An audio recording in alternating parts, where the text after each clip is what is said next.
My name is Kamiab Cornett, and this is Lab 6, Magnetic Molasses.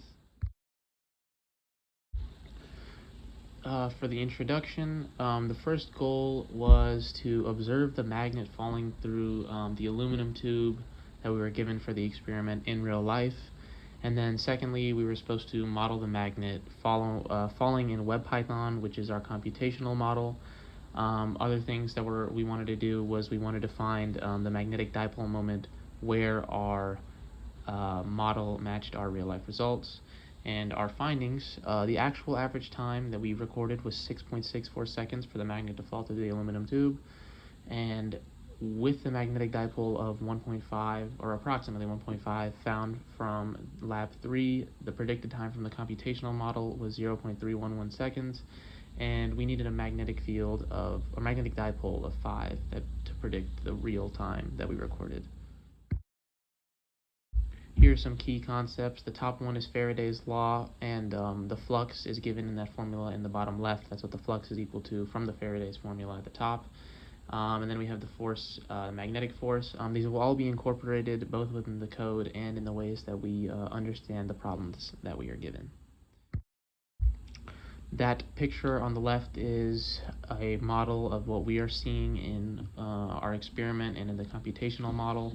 For this experiment, the system is just the magnet. The surroundings include the aluminum foil tube and the earth, and this adds up because the only forces acting on the magnet are from the loop and gravity. Our results. The times we recorded were 5.85 seconds, 6.30, 6.75, 7.05, and 7.25 seconds. The average time was 6.64 seconds. The length of the tube was 49 centimeters. The width of the aluminum foil was 0.3 centimeters. The radius of the tube was 1.5 centimeters, and the magnetic dipole was 1.5. Okay, so for the first part for our computation, first we recorded the dimensions that we found in the last slide, and we put them into the code. You can see those on the left. Then we measured our magnet, and we took the magnetic dipole we found in lab 3, and we put that into the code as well. For the second part of the computation, we found the magnitude. This is the code. The code on the top is what we use to find the magnetic field. This is incredibly important in finding and modeling our answer. The second code is what we use to calculate the change in flux over time, which is also very important in modeling how fast it takes for the magnet to fall through the aluminum foil tube. Here are the computational results. The first one depicts with a magnitude of 1.5 for the magnetic dipole, which is what we found from lab 3. And as you can see, the results aren't exactly accurate. The time was 0.311 seconds, and we needed a magnetic dipole of 5 to get the real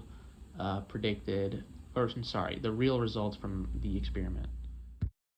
Let's talk about these results. The value from the code is 0.311 seconds does not match the real value 0.664. When the magnetic dipole moment is increased to 5, the code matches and gives the expected answer. This suggests that either the code is inaccurate or the value from the lab 3 is incorrect. Now let's talk about some potential errors. There might have been friction between the tube and the magnet, which the code did not account for. There was also air resistance, which we know for a fact was not accounted for. And lastly, and most likely, is human timing is unreliable, especially when it's as quick as a magnet falling through a tube. And yeah, that can end up giving us some inaccuracies. What if the resistivity of the conductor were reduced as close as possible to 0? How would the dynamics of the falling magnet change? Resistivity is directly proportional to resistance, so the resistance would also be near 0. This would lead to a large current, and a larger current means more magnetic force. This would mean more pull on the magnet, thus the magnet would fall slower through the tube. Finally, what if holes or slots were cut into the tube? How would this affect the ring currents in your model?